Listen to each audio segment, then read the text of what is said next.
Bonjour, nous sommes le samedi 28 décembre et je voudrais vous parler d'un film qui vient de sortir qui s'appelle Terre battue et qui est assez étonnant dans son genre. Un film français avec Gourmet. Et il s'agit d'un petit garçon, le fils du personnage, qui s'appelle d'ailleurs Jérôme, qui, euh, qui doit gagner un concours de tennis.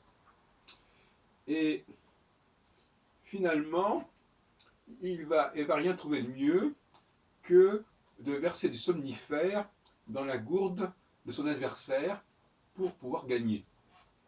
Malheureusement, le petit garçon qui est atteint par l'autre garçon, parce que c'est des juniors, il fait une crise, dont d'ailleurs il, il, il va réchapper. Mais ce qui est intéressant, c'est le discours explicatif à la fois du père qui essaie de défendre le fils et de prendre, de faire croire que c'est lui qui a fait ça, alors que c'est le petit garçon il a utilisé carrément les somnifères de son papa pour neutraliser son adversaire. On est dans une sorte de situation enfin de doping à l'envers. Il faut affaiblir l'adversaire plutôt que de se renforcer soi-même par des vitamines. Alors il explique, on nous explique finalement à la fin. Alors, je ne sais pas quel est le message exactement.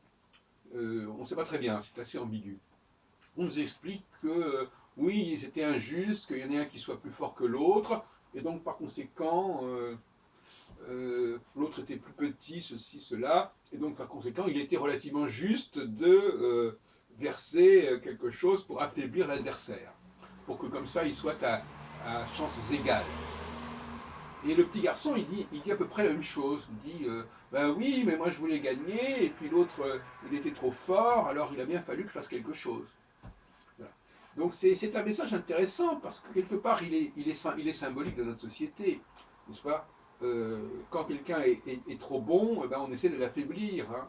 On essaie de le dégrader pour que tout le monde ait les mêmes chances. C'est ce qu'on appelle le nivellement par le bas, hein. Et ce nivellement par le bas, il y a plusieurs façons de fonctionner. Par exemple, le bruit. Bon, par exemple, il est certain que plus les gens sont doués sur le plan intellectuel, c'est-à-dire plus ils ont une capacité de réflexion, plus le bruit peut les gêner. Le type qui est complètement débile, qu'est-ce que que ça change qu'il ait du bruit ou pas? Donc le bruit ne nuit qu'aux meilleurs.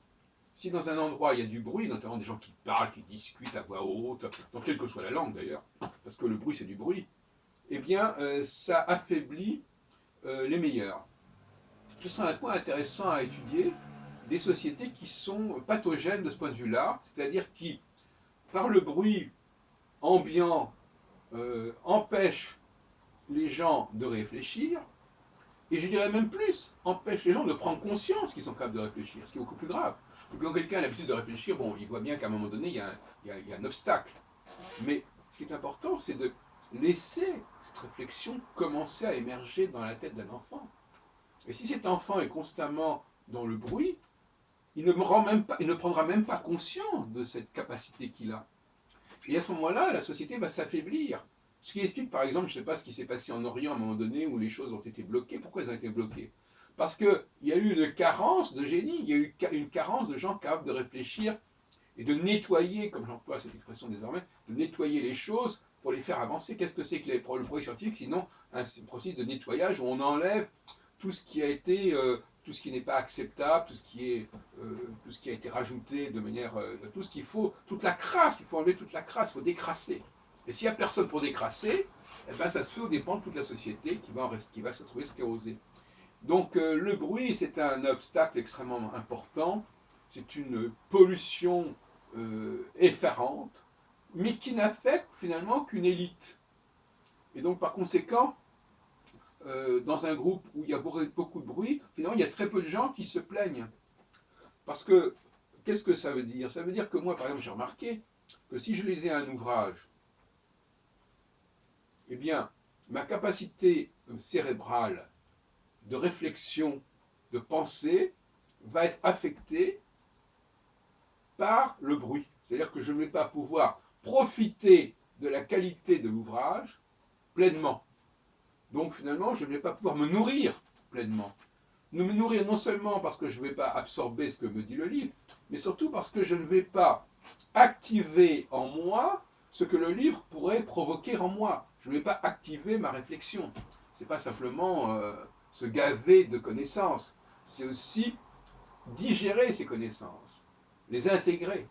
Et le bruit m'empêchera de les intégrer. Donc, pour revenir à notre affaire, cette espèce de fable cinématographique est remarquable dans la tête d'un petit garçon qui veut d'ailleurs penser au petit garçon du vieil homme et l'enfant de Claude Berry. Ce petit garçon qui, voulant faire plaisir à son père, peut-être, je ne sais pas, a voulu se donner toutes les chances en pénalisant son adversaire.